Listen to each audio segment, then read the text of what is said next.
We're back for our next departmental budget hearing. I'm Mayor David Briley, and I'm joined by Talia Lomax O'Neill, the city's finance director, and Emily Placini, the chief of staff here in the mayor's office. Before we begin, I'd just like to make a couple of comments about last year's budget. I think everybody remembers that it occurred under unusual circumstances in many respects, both financially and otherwise. And during the last 12 months, everybody's stuck together, and we've tightened our belts and lived within our means. And as a result of that and some increasing revenue, in the last 12 months, we're in a position to give a 3% cost of living adjustment to our employees in this coming year's budget. So everybody will be getting a raise, either, well, a cost of living adjustment, plus many will get a step increase and potentially an open range increase as well. And it's a step towards acknowledging the hard work our employees are doing and giving them the resources they need and deserve. Our next budget discussion this morning is with the Office of Family Safety. The director, Diane Lance, is here with us this morning. I'd ask her to introduce the gentleman to her right, and if you'll save a few minutes after your presentation, we may have a few questions. That's great. Thank you.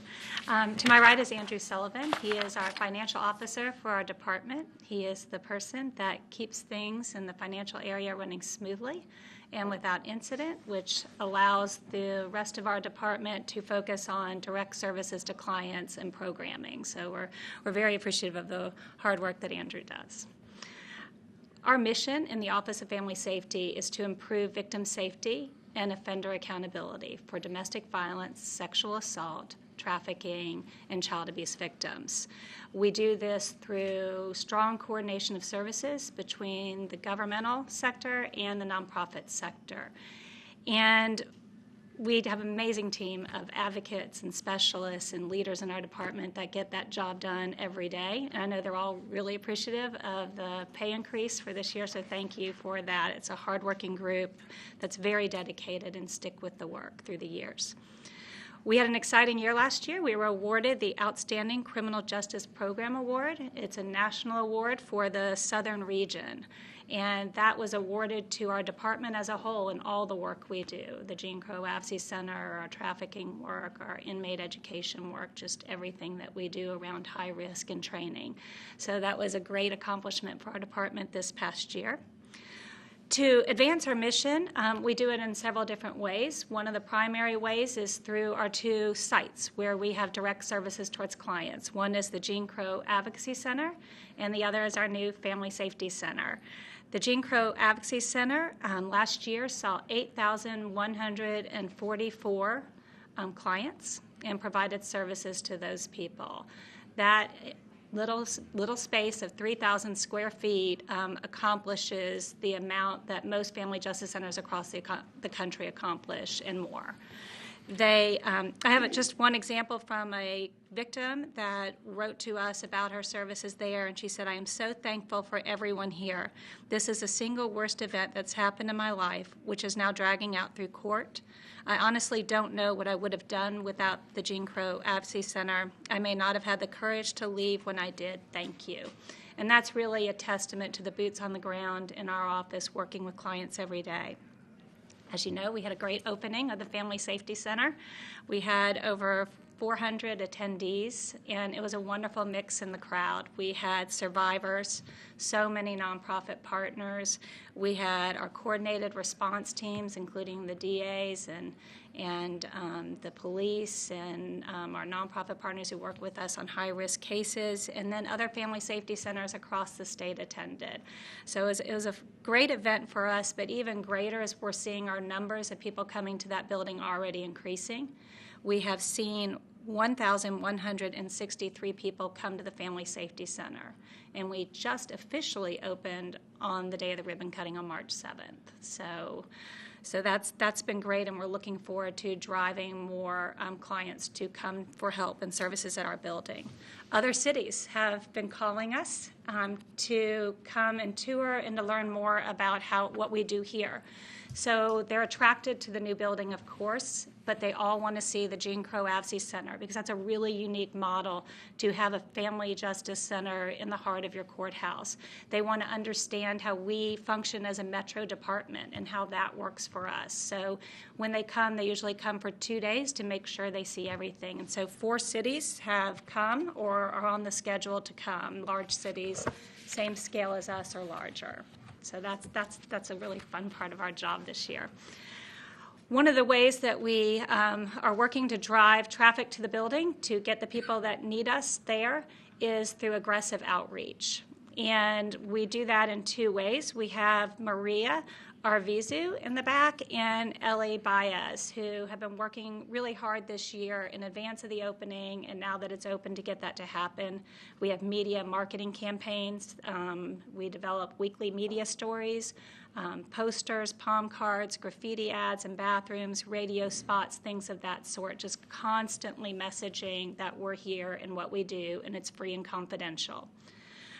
Maria especially works with those who are marginalized and underserved because we know that domestic violence, sexual assault, trafficking, and child abuse victims, we can't help them if they don't know we're here. We can't help them if they don't know that they are at a high risk. And we can't help them if they don't know it's free and confidential. So that's a big part of our job this year. We also have LaToya Townsend here with us. She's in charge of all of our trainings and has already started the exciting initiative that we are so appreciative, Mayor Briley, for you to have mandated the training, the domestic violence training of Metro employees. It's important, and we're getting a lot of great feedback on those trainings, as well as disclosures of people that have suffered abuse and then come and receive our services. Just this morning, the District Attorney's Conference for the state asked us to speak about domestic violence in the workplace, and we're glad to be experts in that area now, so thank you.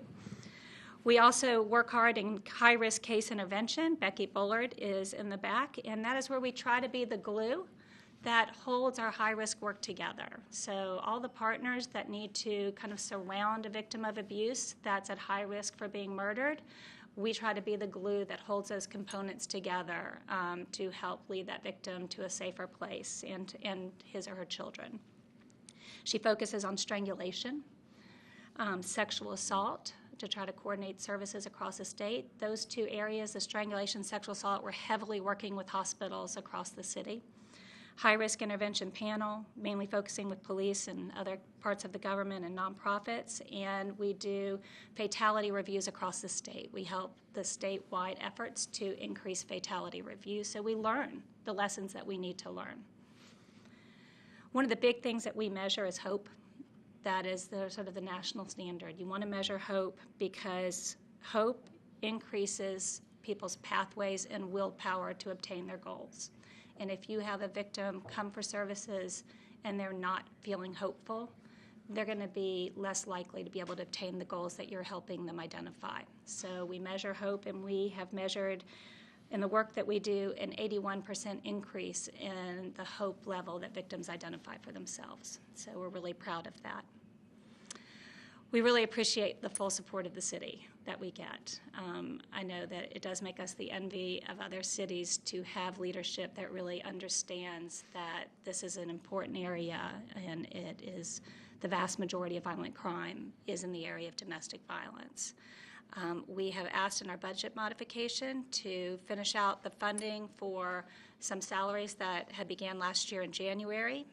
With the new Family Safety Center, we have asked for 3 advocates. We have an expected grant coming to an end. A portion of that grant, 1 assistant director to mirror what we have at the JCAC, and 1 public information officer, which I've already enumerated sort of the skills that requires, and I think you saw some of that at our ribbon cutting, and then some miscellaneous items. Are you going to talk about your Blue Ribbon Commission suggestions? Yes, so we have some Blue Ribbon Commission suggestions. And, you know, our budget's tight. We work really hard to supplement our budget, as you see, with, I'm trying to get to that page. I'm clearly having trouble multitasking. We try to supplement our budget with grants. Almost half of our employees are under grants and a good portion of our budget. Some suggestions we had is to save some money, is to utilize some advocate positions as nonprofit positions under CPF. We would obviously need more than the delegated amount, but that is a possibility. We do fund right now under CPF some after-hours advocacy because we do want operations to be 24/7.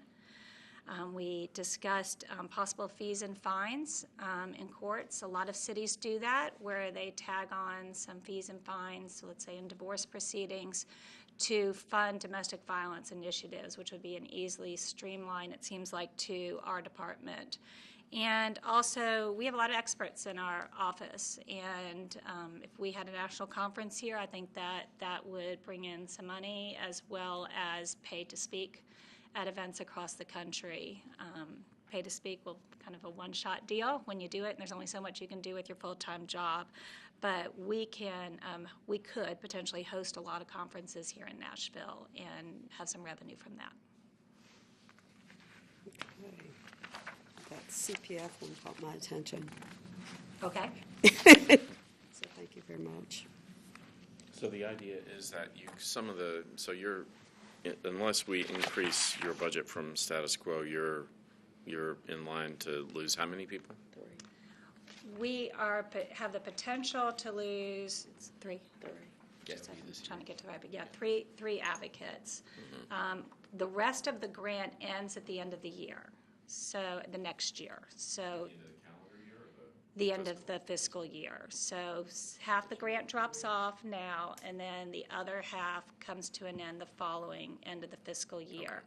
So we have asked the state to see what we can do with some of the extra money that we have, because we did not spend all of our money, so that is in discussion.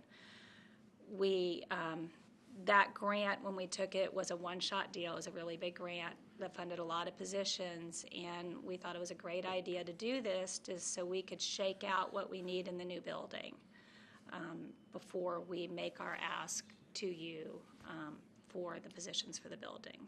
And that's where we are now. We've got a good idea what we need now, and although it's a lot of clients, we know it's just going to grow, especially in non-English speaking. That seems to be a big draw to that building. Does it? Yes. And sort of a generic question to you. I probably ask it to other people too.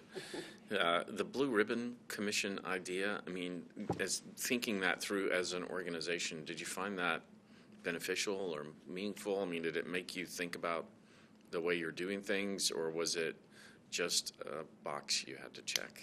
Oh, it definitely wasn't a box we had to check, because I really like thinking out of the box. So it was interesting, but it did certainly lead me to, wow, we have a whole third floor, and wouldn't that be a great training complex? And think of the national trainings we could get in here.